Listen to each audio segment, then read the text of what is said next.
Next unit है आपकी unit number 2, transistor. Transistor आपने देखे होंगे, देखे हैं? कोई भी इलेक्ट्रॉनिक सर्किट होगा उसमें ट्रांजिस्टर देखे होंगे। आपकी लैब जो है उसमें भी ट्रांजिस्टर बने होते हैं, इस तरह का सिंबल होता है ट्रांजिस्टर का। आप लैब में जाओगे तो एपरेटस में कुछ इस तरह के सिंबल्स होते हैं, उन्हीं को हम ट्रांजिस्टर कहते हैं। ठीक है, वो वाला ट्रांजिस्टर नहीं जो घर पे रखा होता है, रेडियो समझ लो, वो ट्रांजिस्टर नहीं, ये ट्रांजिस्टर सर्किट होता है। ठीक है, पहले वैक्यूम ट्यूब का यूज किया जाता था। पहले जो आपकी टीवी वगैरह होती थी, आपने देखी होंगी, जो भी इलेक्ट्रॉनिक डिवाइस होते थे वो बहुत ही बड़े होते थे, उनका साइज बड़ा होता था। टीवी होती तो पीछे उनका हिस्सा निकला रहता था। घर पे अगर उनके लिए स्लिप बनानी पड़ती थी तो उतनी जगह देनी पड़ती थी। आज क्या होता है, आज आपके यहाँ पे स्मार्ट टीवी लगी होती है, ये लगता ही नहीं है कि टीवी लगी है, वॉल है, दीवार है या टीवी है, पता ही नहीं चलता है। किसकी वजह से? इन सेमीकंडक्टर और ट्रांजिस्टर्स की वजह से उनका स्पेस बहुत ही कम हो गया। ठीक है, तो जो ट्रांजिस्टर है इसको इन्वेंट किसने किया था, ये आपको याद रखना है ऑब्जेक्टिव के पर्पज से। वैसे थ्योरेटिकली आप नोट्स देखोगे पीडीएफ में, जिस तरह से आपको एग्जाम में लिखना है सारे नोट्स वहां पे अवेलेबल हैं, आप उनको भी प्रिपेयर कर लीजिएगा।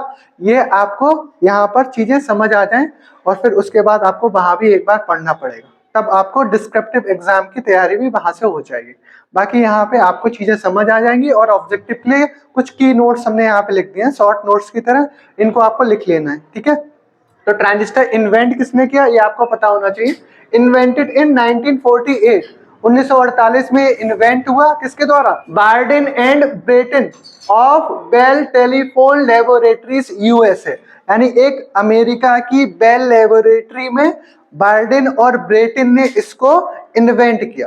ठीक है, इन्होंने इन्वेंट किया कहां पर? एक लेबोरेटरी थी अमेरिका की, बेल लेबोरेटरी, ये भी आपको पता होना चाहिए। ठीक है, इसके लिए इनको आगे चल के नोबेल पुरस्कार भी मिला। ठीक है, इनको ट्रांजिस्टर के इन्वेंशन के लिए, क्योंकि इस वजह से इलेक्ट्रॉनिक्स में बहुत ही बड़ी क्रांति आ गई। यानी जो भी आपकी डिवाइसेस थी उनका साइज स्मॉल हो गया, तो ये बहुत ही बड़ा एक इन्वेंशन माना गया। इलेक्ट्रॉनिक्स में ट्रांजिस्टर बहुत ही बड़ा इन्वेंशन माना गया, ये याद रखिएगा। ठीक है, अब यहाँ पे समझते हैं, ये बहुत ही स्मॉलर होता है, much smaller than vacuum tube. आपने वैक्यूम ट्यूब के बारे में पढ़ा होगा, अगर आपने पुरानी टीवी कभी खुलवाई हो, ठीक है, सही करवाने ले गए हो, तो उसमें एक बल्ब लगा होता है पीछे, ठीक है, टीवी के पीछे, तो वही वैक्यूम ट्यूब की तरह होता है। ठीक है, तो ये आपको पता होना चाहिए। वैक्यूम ट्यूब के स्थान पर हम किसका यूज करते हैं? ट्रांजिस्टर का। ये एक ऑब्जेक्टिव है आपका, आपको पता होना चाहिए। ठीक है, और इसका साइज कैसा होता है? स्मॉलर होता है, किसके? वैक्यूम ट्यूब के, much smaller than vacuum tube. They have no filament, इसके अंदर कोई भी फिलामेंट नहीं होता। ये एडवांटेजेस हम बता रहे हैं। ठीक है, अभी बताएंगे कि ट्रांजिस्टर होता क्या है, पहले आपको ये चीजें जान लेना चाहिए। दे हैव नो फिलामेंट, इसमें कोई भी फिलामेंट नहीं होता। जब फिलामेंट नहीं होगा तो इसके लिए हीटिंग पावर की आवश्यकता नहीं होगी। थोड़ा सा दिमाग चलाया करो, जो चीज एक चीज पता चल जाए उससे आगे की चीजें डिफाइन हो जाती। यानी इसमें फिलामेंट नहीं है तो कोई भी हीटिंग पावर की आवश्यकता नहीं होगी, hence need no heating power. ठीक है, सिंपल सी बातें लिखी है जो ऑब्जेक्टिव सीधे सीधे हो जाए। Transistor are robust and cheap. Robust का मतलब होता है स्ट्रॉन्ग, यानी जो क्रिस्टल होता है ट्रांजिस्टर का वो कैसा होता है? स्ट्रॉन्ग, मजबूत होता है। रोबस्ट का मतलब मजबूत होता है, और चीप का मतलब सस्ता।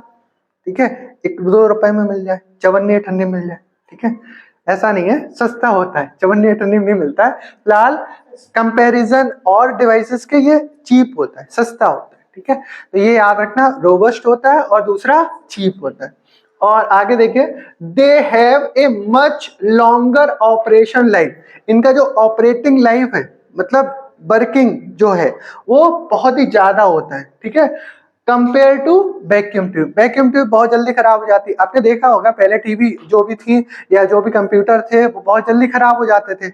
आजकल की जो टीवी हैं वो कहाँ खराब होती, वारंटी पे लेके आओ 5 साल की, खराब ही नहीं होती, या 2 साल की जो भी होती है। ठीक है, तो खराब नहीं होती है क्योंकि उन्हें पता है ये इसका लॉन्गर टाइम पीरियड है, ये खराब ही नहीं होगा इक्विपमेंट, तभी तो वो वारंटी देते हैं। ठीक है, चीजों पे उन्हीं पे वारंटी दी जाती है जिनका पहले ही हम यहाँ पर रिसर्च और एक्सपेरिमेंट कर चुके हैं कि ये इतने पीरियड तक चल जाएंगे। ठीक है, कंपनी बेवकूफ थोड़ी ना है, आपको बना देती है कि आप ले लो। ठीक है, तो आपको थोड़ा सा पता होना चाहिए। ये चीज समझ आई। ये तो एडवांटेजेस हो गए किसके ऊपर?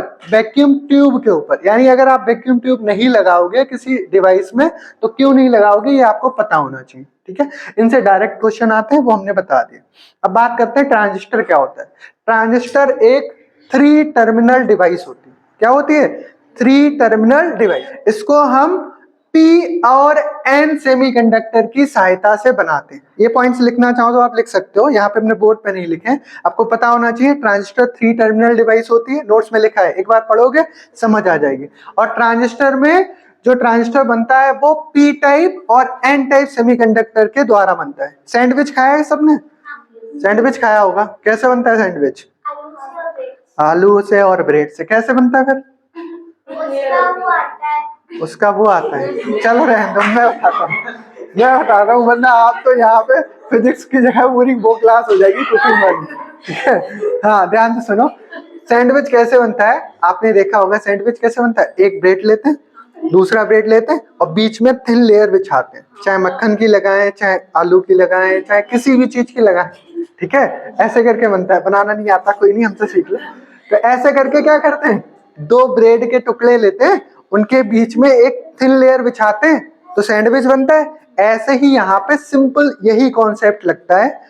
2 पी टाइप सेमीकंडक्टर लो या 2 एन टाइप सेमीकंडक्टर लो और उन दोनों के बीच में एक थिन लेयर बिछाओगे। अगर 2 पी टाइप ले रहे हो तो एन टाइप की थिन लेयर बिछाओगे, और यदि आप 2 एन टाइप सेमीकंडक्टर ले रहे हो तो उनके बीच में एक पी टाइप की थिन लेयर बिछाओगे। ठीक है, इसी को हम कहते हैं सैंडविच करना।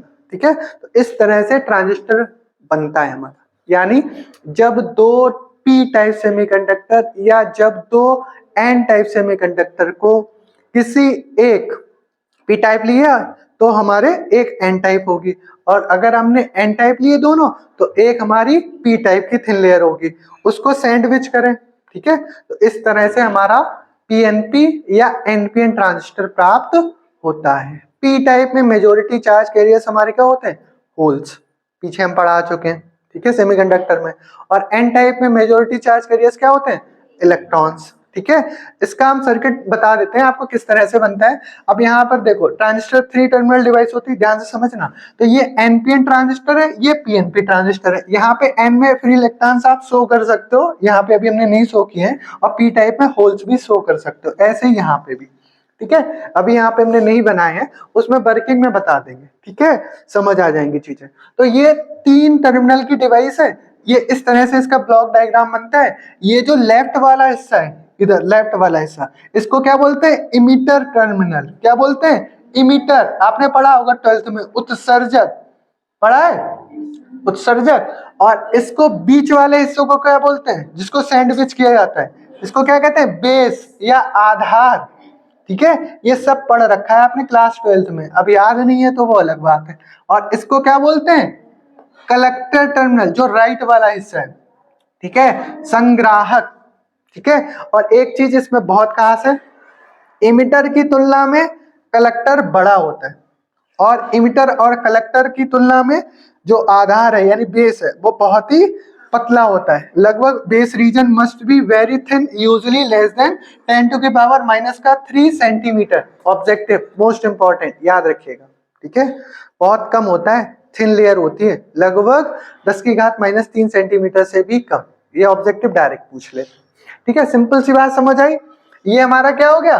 एनपीएन ट्रांजिस्टर में 2 एन टाइप सेमीकंडक्टर को एक पी टाइप सेमीकंडक्टर के साथ सैंडविच किया जाएगा, तब हमारा ये एनपीएन ट्रांजिस्टर बनेगा। जो हम लैंग्वेज बोल रहे हैं यही आपके नोट्स में लिखी हुई होगी। ठीक है, इसलिए यहाँ पे ध्यान से सुनिएगा। समझ गए? इसका सर्किट सिंबल इस तरह से होता है। इसको आप जब लैब में जाओगे तो एपरेटस में ये थोड़ी ना बना होगा, ये सिंबल बना होगा। ठीक है, अब यहाँ पर ये इमिटर टर्मिनल हो गया, इतनी बात समझ आई। बीच वाला बेस हो गया और ये वाला कलेक्टर हो गया। अब एक चीज और ध्यान रखिएगा, ये जो एरो लगा हुआ है ये क्या बताता है? कन्वेंशनल करंट की डायरेक्शन। कन्वेंशनल करंट की डायरेक्शन, समझो बात को।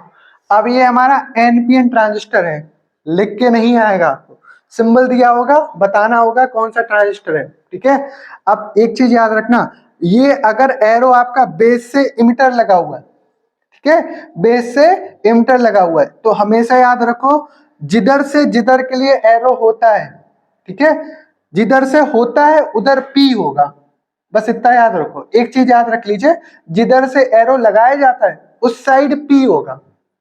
तो अगर यहाँ पे P है तो इधर क्या होगा N, और इधर भी क्या होगा N, तो ये NPN ट्रांजिस्टर हो गया। समझ आई? एक तो ये हमें कन्वेंशनल करंट से पता चल जाता है। अगर आपको ये याद ना रहे तो ये बात समझो, यहाँ पर इमिटर में क्या है, इलेक्ट्रॉन्स है।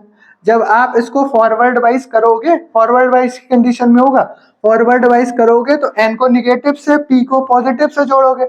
इमिटर के जो इलेक्ट्रॉन्स होंगे फॉरवर्ड वाइसिंग में कहां से कहां चलेंगे, इमिटर से बेस। इलेक्ट्रॉन का फ्लो किधर हो रहा है, बेस की ओर।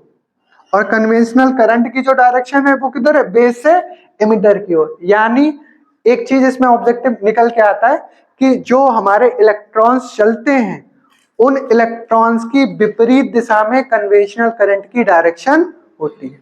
इलेक्ट्रॉन के चलने के विपरीत या अपोजिट हमारी कन्वेंशनल करंट की डायरेक्शन होती है। इतनी बात समझ आई? देखो P2N है, इलेक्ट्रॉन कहाँ चल रहे हैं, इमिटर से बेस, लेकिन कन्वेंशनल करंट किधर है, इमिटर की ओर।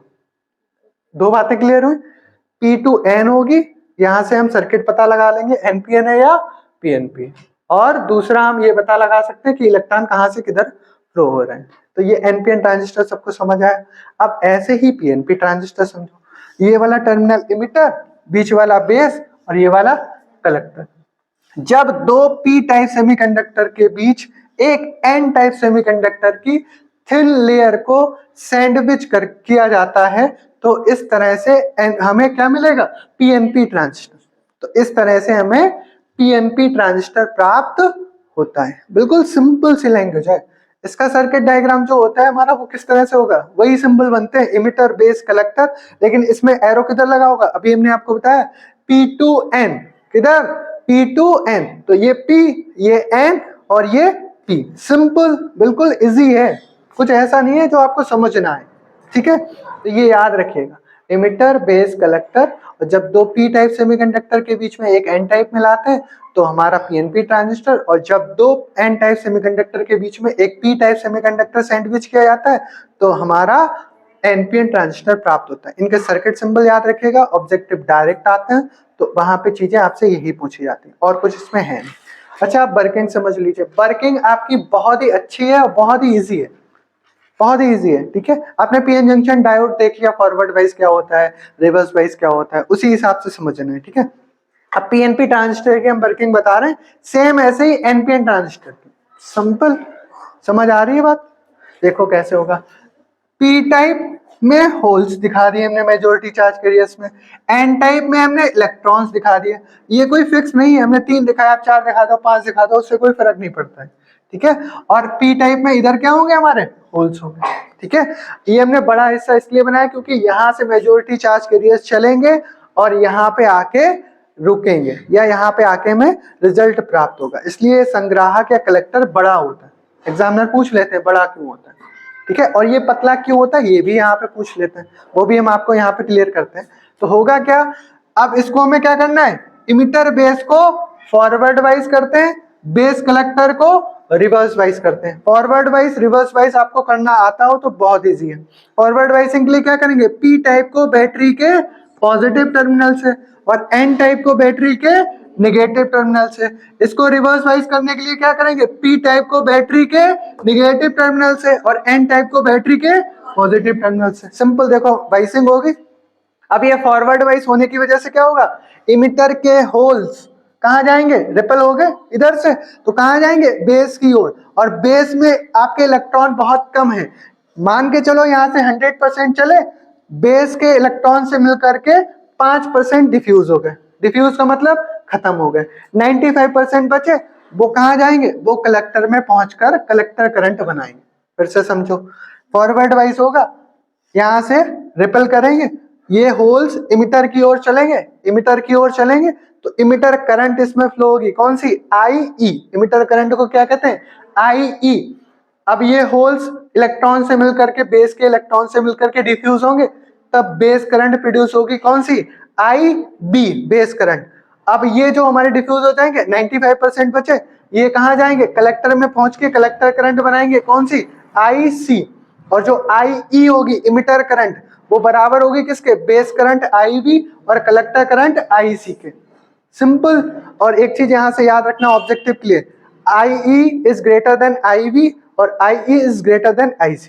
यहाँ पर IC is greater than IE बहुत लगाते हैं, तो ये आपको गड़बड़ नहीं करनी है, ध्यान रखिएगा। IE is greater than IV, IE is greater than IC, ये आपको बहुत ही इंपॉर्टेंट है, याद रखना। यहाँ पे आपको एक चीज और याद रखनी है, अभी हमने कहा था कि यहाँ पर जो बेस होता है वो पतला क्यों होता है, वो बात आपको याद रखनी है। बेस रीजन पतला इसलिए होता है क्योंकि यहाँ से इमिटर से चलने वाले जो मेजोरिटी चार्ज कैरियर्स होते हैं वो आपके बेस में ही कंप्लीटली नष्ट ना हो जाए। अगर बेस रीजन बड़ा होगा तो यहाँ से जो मेजोरिटी चार्ज कैरियर्स चलेंगे वो सारे के सारे आपके बेस रीजन में डिफ्यूज हो जाएंगे। इस वजह से हमें आगे कलेक्टर पर कोई भी कलेक्टर करंट प्राप्त नहीं होगी, इसीलिए यहाँ पर बेस रीजन को पतला बनाया जाता है। ठीक है, सेम ऐसे ही एनपीएन ट्रांजिस्टर की वर्किंग है। एन में क्या होंगे, इलेक्ट्रॉन्स, पी में क्या होंगे, होल, यहाँ पर क्या होंगे, इलेक्ट्रॉन्स। फॉरवर्ड वाइज ऐसे ही करोगे, एन को निगेटिव से, पी को पॉजिटिव से, फिर इसको आप क्या करोगे, यहाँ पे एन होगा, इसको पॉजिटिव से, इसको निगेटिव से, ये फॉरवर्ड वाइज होगा। इलेक्ट्रॉन्स जाएंगे बेस के होल से डिफ्यूज होंगे, बचे हुए कलेक्टर में पहुंचकर कलेक्टर करंट IC बनाएंगे। उसमें भी सेम इक्वेशन आएगी, IE बराबर IB प्लस IC। ठीक है, I is greater than IB, I is greater than IC। तो यहां तक आपका कंप्लीट हो जाता है, आप अच्छे से पढ़ लीजिएगा। इसके बाद नेक्स्ट टर्म पे पढ़ाएंगे आपको मोड्स ऑफ ट्रांजिस्टर। तो इसको अगर आप लिखना चाहो तो लिख सकते हो, बाकी नेक्स्ट टर्म पे मिलते हैं।